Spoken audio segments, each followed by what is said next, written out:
أعوذ بالله من الشيطان الرجيم بسم الله الرحمن الرحيم قد أفلح المؤمنون الذين هم في صلاتهم خاشعون والذين هم للزكاة فاعلون والذين هم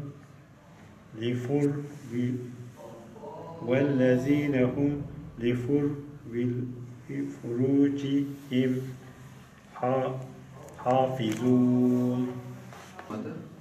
والذين هم على صلواتهم يحافظون ولقد علمتم الذين اعتدوا منكم في السبت فقلنا لهم كونوا قردة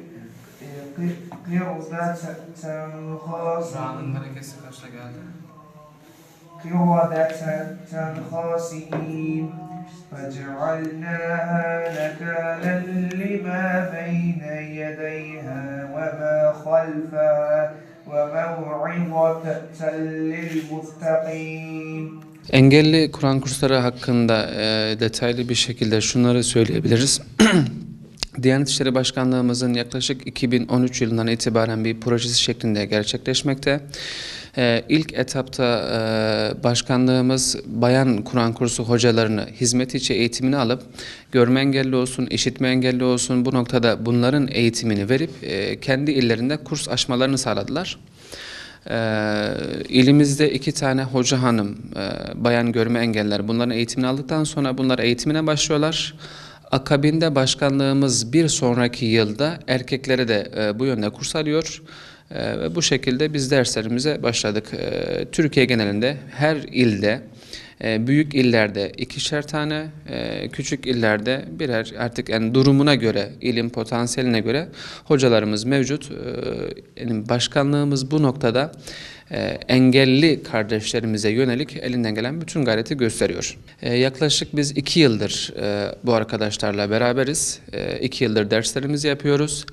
Kabartma altyapısı olan öğrencilerimiz ders sayısını vuracak olursak belki yani 1 aylık bir süre zarfında Kur'an-ı Kerim'e geçmekte. Kabartma altyapısı olmayanlara biz sıfırdan tekrar kabartmayı önce onu gösteriyoruz. Sonra harflere geçiyoruz. Bu şekilde biraz daha zaman alıyor ama altyapısı olanlar çok çabuk bir şekilde ilerliyor. Görenlerle kıyasladığımız zaman da hiçbir farkı yok.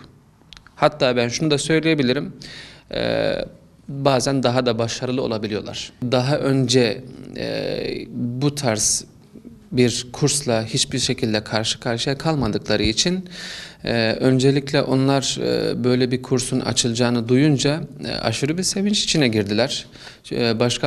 Başkanlığımız bu noktada ciddi anlamda bir atılım içerisine girdi. Öğrencilerimiz bu noktada yani sevinçlerini yani bizlerin de artık bir önemsendiğinin farkındalar şu anda öğrenciler. Bu noktada gayet çok başarılı ve yani mutlulukları zaten bunların yüzüne vuruyor. Yaklaşık bir %10 engelli potansiyeli olan bir il Diyarbakır ili. Ve geniş çevreye yayılmış bir şekilde. Şu anda bizim ilçelerimizde öğrencilerimiz var. Silvan'da, Hani'de bizim öğrencilerimiz var.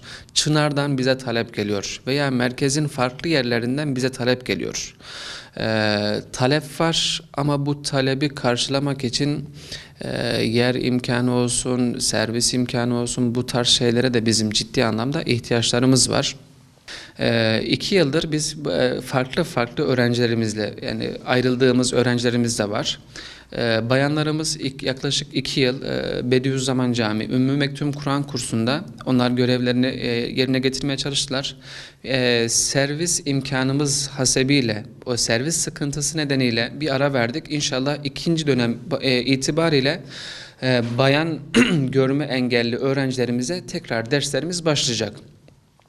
Biz zaten erkekler olarak hafta sonları yapıyoruz. Aynı zamanda Ali İhsan Arslan Görme Engeller Okulu var. Ben orada da hafta içi 3 gün pazartesi, salı ve çarşamba olmak üzere akşam derslerine orada giriyoruz engeller noktasında.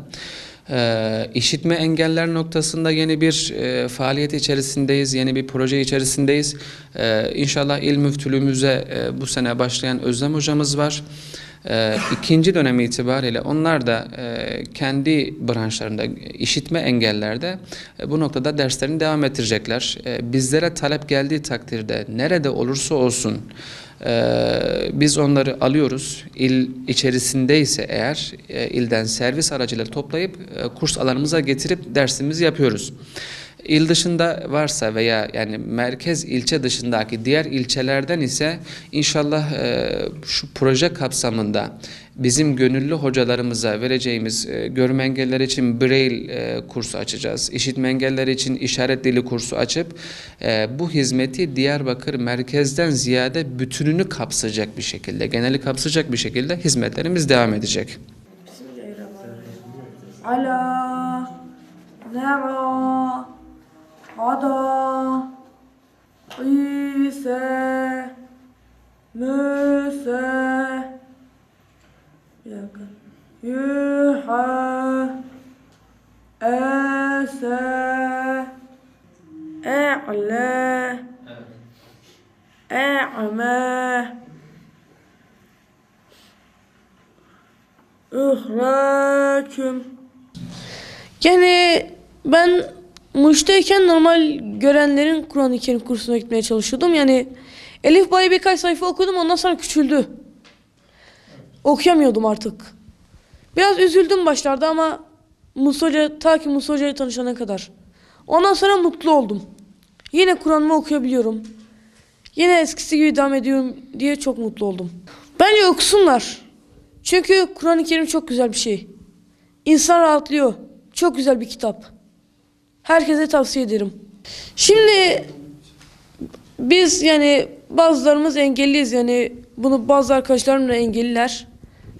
Kimisi görme engelli, kimisi işitme engelli, kimisi zihinsel engelli ve kimisi de bedensel engelli. Bedensel engelliler tekerlekli sandalyeye muhtaçlar. Ama etrafındaki insanları gördüğünde diyorlar ki neden onlar ayakta, neden ben tekerlekli sandalyedeyim?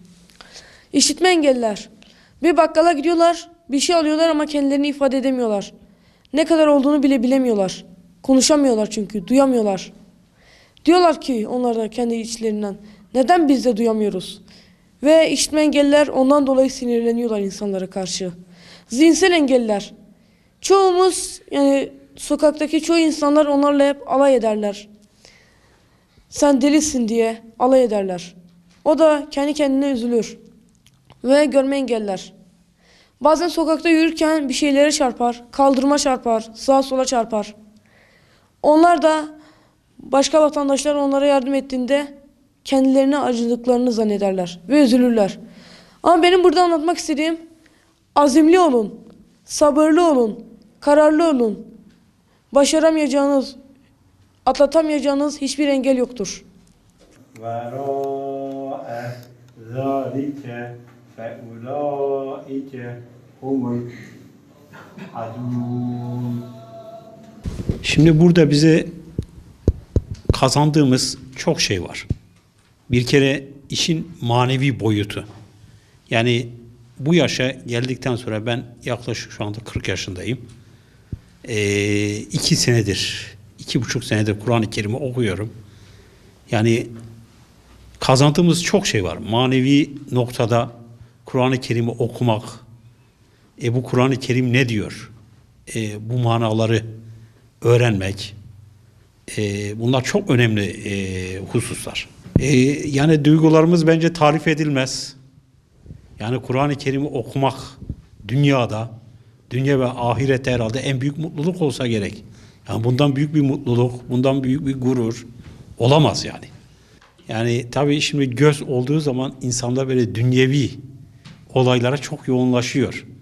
Belki biz bu yönden biraz avantajlıyız. Hani dünyayı fazla görmediğimiz için biz daha çok yoğunlaşıyoruz böyle manevi noktalara.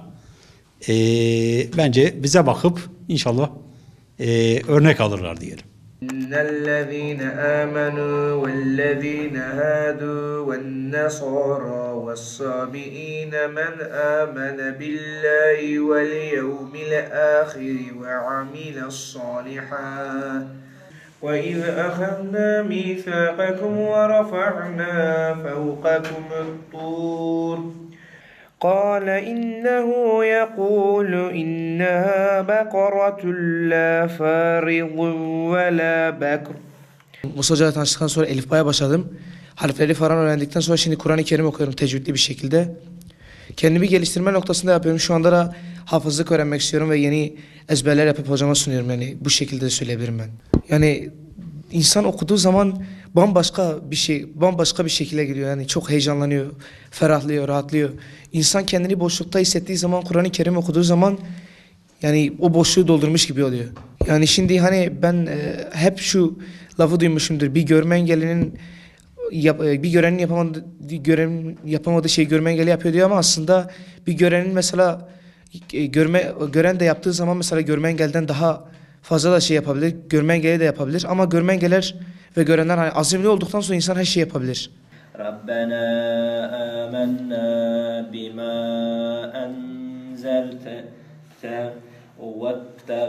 واتبعنا الرسول فاكتبنا وجاعل الذين اتبعوك فوق الذين كفروا إلى يوم القيامة. Yaklaşık 2 yıldır bu Kur'an kursuna geliyoruz. Önce Elifba öğrendik, ondan sonra Kur'an-ı Kerim'e geçtik. Daha önceleri Kur'an-ı Kerim okuyamazdım. Mesela okuyanları gördüğüm vakit çok heyecanlanırdım, okumak isterdim tabii. Bu Kur'an kursu açıldığını duyunca geldim ve çok mutlu oldum bu Kur'an-ı Kerim'e başladığım vakit. Ne kadar okuduğum vakit bir heyecanlanıyorum. Daha da bir şey geliyor, okuma isteği geliyor bana. İlk geldiğimde Kur'an-ı Kerim'i bilmezdim ancak sadece ezber yapardım. Biri bana okur, ben ezber yapardım ara sıra. Kur'an-ı Kerim'e geçtiğim vakit okumaya geçtiğim vakit kendim ezber yapabiliyorum ve çok mutluyum yani bu şey. Biz kabartma yazıyı yani Kur'an-ı Kerim'i elle okuduğumuz halde, parmaklarla hissedip okuduğumuz halde onlar görerek okumadıkları için ben onların adına çok üzülüyorum. İnşallah bunun farkına varıp okurlar.